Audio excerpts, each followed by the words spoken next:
भैरवं पूजयेद भक्त्या श्रीगन्धाभरणार्चनैः हविषा वापि ताम्बूलैर्माशापूपैः समर्चयति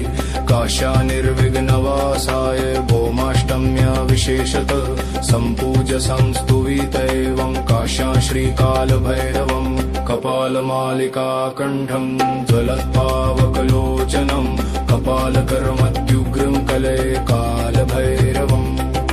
मणिपादुकपादाब्जं महाशूलकराम्बुजं कन्धाकञ्चुकसङ्क्रान्तं कले कालभैरवम्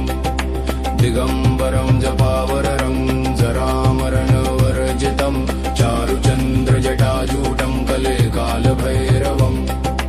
बालभानुप्रभाकारं नीलकोमलकञ्चुकं वलदण्डकपालाढ्यं कले कालभैरवम् सुरारिवरदावाग्निं सुरकैरवशीतगुं शिवाद्व्याकारकं साक्षात् कले कालभैरवम् यस्याज्ञा जगत्सर्वं स्थावरं जङ्गमं तथा वर्तते निर्भयं काश्यां कले कालभैरवम् यैदं कालनाथस्य पठेत् भक्त्याष्टकं नरः स एव लभते काशी निर्विघ्नेन शिवाज्ञया तत्रैव वसते जन्तु पूजनस्तवनेन च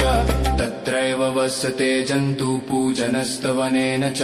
भैरवं पूजयेद भक्त्या श्रीगन्धाभरणार्चनैः हविषा वापि ताम्बूलैर्माशापूपैः समर्चयति काश्यानिर्विघ्नवासाय भौमाष्टम्या विशेषतः सम्पूज्य संस्तुवितैवं काश्यां श्रीकालभैरवं कपालमालिकाकण्ठं ज्वलत्पावकलोचनं कपालकर्मत्युग्रं कले कालभैरवम्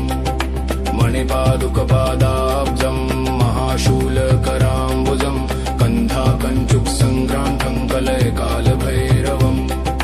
दिगम्बरं जपावररं जरामरणवर्जितं चारुचन्द्रजटाजूटं कले कालभैरवम् बालभानुप्रभाकारं नीलकोमलकञ्चुकं वलदण्डकपालाढ्यं कले कालभैरवम् सुरारिवरदावाग्निं सुरकैरवशीतगुं शिवाद्व्याकारकं साक्षात् कले कालभैरवम्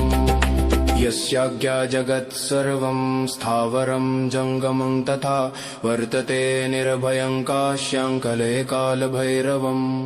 यैदं कालनाथस्य पठेत् भक्त्याष्टकं नरः स एव लभते काशी निर्विघ्नेन शिवाज्ञया तत्रैव वसते जन्तु पूजनस्तवनेन च तत्रैव वसते जन्तु पूजनस्तवनेन च।